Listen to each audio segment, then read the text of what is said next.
Copper,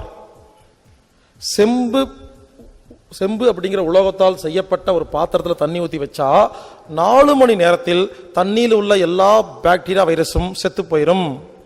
இது சயின்டிபிக்கா நிரூபிக்கப்பட்ட உண்மை. அதனால காப்பர், பியூர் காப்பர் எங்க கிடைக்குதோ வாங்கிட்டு வந்து அதை பயன்படுத்துங்க. பியூர் காப்பர் எப்படி கண்டுபிடிக்கிறதுனா, பியூர் காப்பர் தண்ணி ஊற்றி வைக்கும் பொழுது அது துருப்பிடிக்காது, பச்சை பச்சையா மஞ்சள் வெள்ளை வெள்ளையா வராது. டூப்ளிகேட் காப்பர் என்ன தெரியுமா, நீங்க என்னதான் வாங்கிட்டு வந்து ஒரு நாள் பயன்படுத்தினாலும் அடுத்த நாள் பச்சையா பூ பூத்துரும், வெள்ளையா பூ பூத்துரும். அப்படி இருந்தா அது ஒரிஜினல் காப்பர் கிடையாது. ஒரிஜினல் காப்பர் கழுவாட்டியும் அந்த வாட்டுக்கு இருக்கும், கொஞ்சம் ஷைனிங்கா இருக்கிறது கருப்பாகுமே தவிர இந்த வெள்ளை வெள்ளையா பச்சை பச்சையா பூ பூக்காது. ஒரிஜினல் காப்பர் இப்ப பொதுவாக எங்கேயுமே கிடைக்கிறது இல்லை. அந்த காலத்தில் பாருங்க, ஞானிகள் ரிஷிகள் முனிகள்லாம் பாருங்க காட்டுக்குள்ள தவம் பண்ணிட்டு இருப்பாங்க. அந்த செம்பு வச்சிருப்பாங்க பார்த்துருக்கீங்களா, அதுக்குள்ள தண்ணி இருக்கும். அவங்க வாட்டுக்கு 5 வருஷம் 10 வருஷம் தவம் பண்ணிட்டு இருப்பாங்க.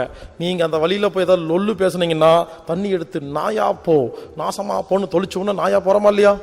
அப்ப அவ்வளோ பவர் இருக்கு அந்த காப்பருக்கு. ஸோ காப்பர்ல தண்ணி ஊற்றி வச்சு குடிச்சா அது ரொம்ப ரொம்ப நல்லது. இங்க பாருங்க, காப்பர்ல தண்ணி குடிச்சா உடம்புக்கு சூடாகும், பானையில தண்ணி குடிச்சா உடம்பு குளிர்ச்சி ஆகும்.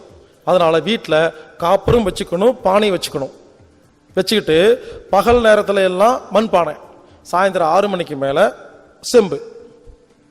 குளிர் பிரதேசங்கள்ல வாழ்றவங்க மண்பானையில தண்ணி குடிக்க முடியாது, அவங்க காப்பருக்கு போயிடணும். வெயில் பிரதேசங்கள்ல இருக்கிறவங்க மண்பானைக்கு வந்துடணும். ஸோ புரிஞ்சுக்குங்க, மண்பானை குளிர்ச்சி, காப்பர் சூடு. உடல் உழைப்பு நிறைய இருக்கிறவங்க மண்பானை தண்ணி குடிங்க. உடல் உழைப்பே இல்லாதவங்க, புத்திக்கு மனசுக்கு வேலை கொடுக்குறவங்க காப்பர்ல குடிங்க. அப்போ உடம்பு சூடு எடுத்து கொடுக்கும்.